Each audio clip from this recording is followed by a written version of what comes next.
Hello and welcome to ThePrint. Meet the man behind the transformation of Ayodhya, Gaurav Dayal, the Divisional Commissioner of Ayodhya. Sir, how challenging was transforming this town? Because now that the Ram Mandir has been constructed and a lot of development has taken place, but how challenging was it for you? Well, it was truly a real challenge that we faced, and I was posted here about a year back, and the task at hand was really huge. But we put our team together and with proper strategies in place, and we had clear goals what had to be achieved by 22nd January. So yes, it was a very challenging thing, but the team that was given to me was also very competent, and we decided that something has been given to us, it has to be completed. So the entire team in Ayodhya pulled up its socks, and we just got down to our work, and that's how we could achieve what you see right now in Ayodhya. So the transformation that happened, it was a combination of the guidance of Honorable CM, a lot of hard work put up by the entire team here in Ayodhya, and of course everybody was driven by passion and inspiration, because we knew that this is a great moment and we had to live up to it, and that's how we could do whatever. So what all has been done? If you could just tell 3-4 important things, that has, in a way, that is transforming Ayodhya. So the visible change that you see is earlier, if you came to Ayodhya, say a year back, or I had come for the 2019. Okay, so the general appearance of the city was very shabby, and just like any other town you see, a normal town. But we had to really deck up the place. Not only infrastructure development had to be done, the appearance had to improve. So for all the corridors, when the road widening was done, a lot of buildings were affected, the demolitions were done. At the reconstruction phase, we realized that we had to do a strict facade control. And the appearance of the city right now, if you see, because we ensured that the reconstruction was done in a manner which gave the appearance of a uniform facade for the entire city. So a theme was followed, facade control guidelines were issued, and it was strictly enforced. And also our teams, they worked on the ground. Within a period of less than 2 months, we could reconstruct the entire place, the facade part of the 13-kilometer long stretch of Rampath, also Bhakti Path and Janbhoomi Path. And now what you see is the city looks so pleasant, and it has a thematic appearance to it, because we came up with uniform guidelines, and we did a lot of awareness campaigns throughout the city, and we kind of tried to explain to people why it was very necessary. So it was a combination of private effort and also the intervention by the Development Authority that we could do it. So the actual construction of Rampath, which was the most challenging thing, if you see. So the purchase and land acquisition, the demolition part, removal of the entire rubble, the debris that came out of it, then the construction of all the civil, the civil work, the concrete structures that were laid on the ground, under the ground, and then the actual construction of road with all the physical infrastructure that you see, all the road furniture, the footpaths, the street lights, everything was achieved within a period of 1 year. So this is how now, and of course then we also kept planning how the ornamentation had to be done. So a lot of things that you see right now, we got these ideas from our own team. A lot of brainstorming was done, and people also came in big numbers. Good agencies, they used to come to us and gave us these ideas. We used to present these to the Chief Minister, and the Chief Minister was always very forthcoming. He gave full support, and he also financially also we never faced any problem. So that is how all these things, the usual construction of the city and the ornamental part, that has given a wonderful, brilliant look to the city. But how have you tried to sort of strike a balance between development as well as the faith, the sentiments of people involved? So that must have been a very difficult task.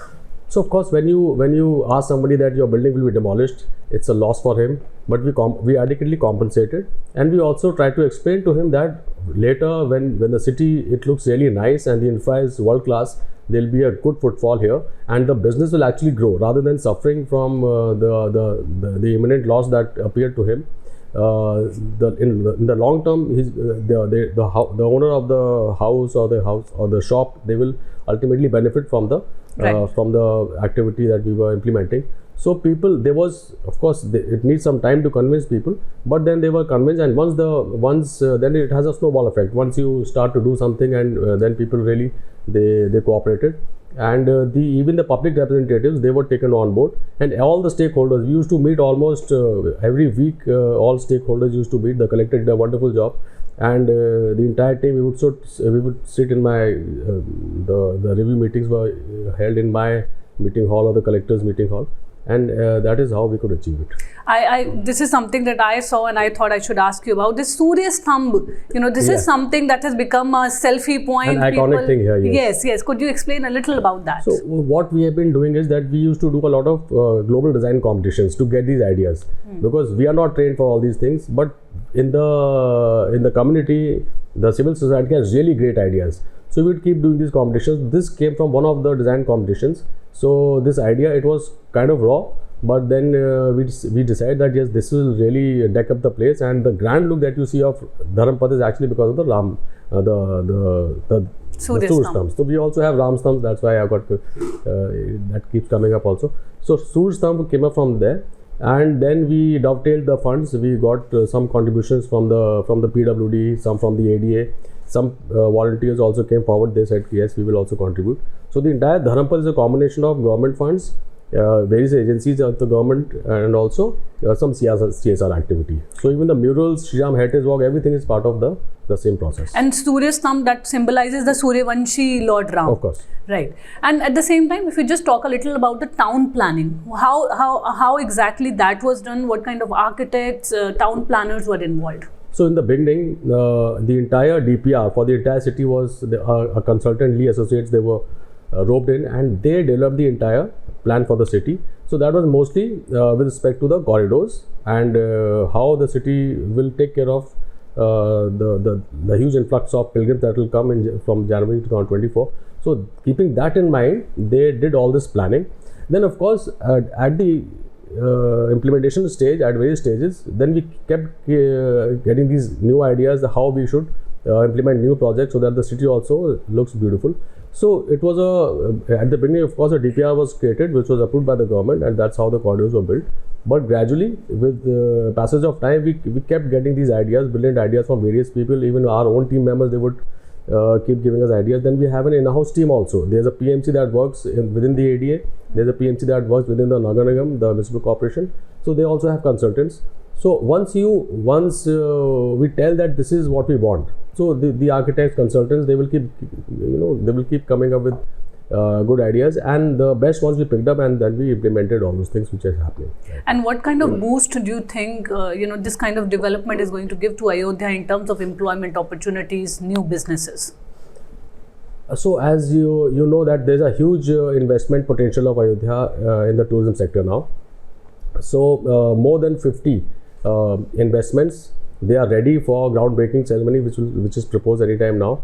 And also more than 100 MOUs were signed in the tourism sector. So if we talk alone about the tourism sector, there's a huge potential, and the city will grow massively. There will be, I believe that many fold development will take place in the next few years, and mostly the investment will come in the tourism sector. After all, Ayodhya is a temple town, and we also taking care of the infrastructure within other places of importance. It's not just the Ram temple and the area around Ram temple. There are so many other beautiful places in Ayodhya. There are so many, for instance, there are 37 Mat Mandir which we are taking up under infrastructure upgradation. So all public amenities are being improved there. The resurfacing of the structures, the old structures, it's being done. So the entire city and a lot of locations around Ayodhya which are places of importance, they are also being taken up, so that people, when they come here, it's not just Lord Ram's temple, they should be able to go and visit all other important locations. So the tourism sector is what we are focusing on right now, and I believe that it will give a massive boost not only to Ayodhya's economy but the entire region around Ayodhya.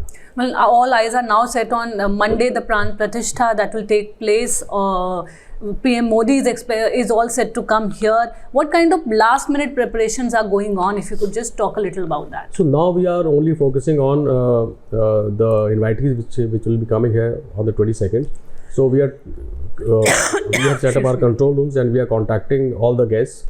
And so there are more than 500 state guests which have been declared. Okay. So we have to take care of the accommodation, their vehicles, and the license officers have been appointed. So all that thing is being taken care of. And also now the last minute arrangements within the temple premises, how they will be seated, which person is being assigned which block, how they will move around. and depending upon what how the PM, Honorable PM will move within the premises, those things have to be decided right now. So now we are more focused on the invitees, their smooth access to the temple, Right. their travel from Lucknow and adjoining places from wherever they are coming here, or also by air, and their proper accommodation. They should be able to reach the temple premises because there are 8,000 guests. So everybody coming by vehicle will also lead to some traffic congestion. So we are trying to minimize that. And people should not be in a position, they should not face any difficulties reaching there, and they should be able to reach before the pran pratistha begins. Otherwise, then it will really be something which will give a bad name to the town. So we are working on all those aspects. The police magistrates, everybody is on the ground. In fact, just after this interview, I have a briefing with the police and magistracy.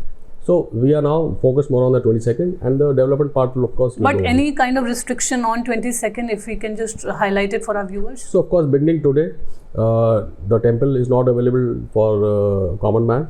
So nobody can, because now the dismantling part and everything is going on, and we are into making the last minute arrangements.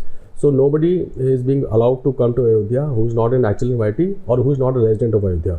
So anybody else coming here, they will face restrictions. There are road restrictions. Heavy traffic has been diverted. So any trucks and heavy vehicles coming to Ayodhya, they are being diverted. Depending on what the destination is, they will be diverted from Lucknow side or from Gorakhpur side, from Prayagraj side. So those things have been put in place.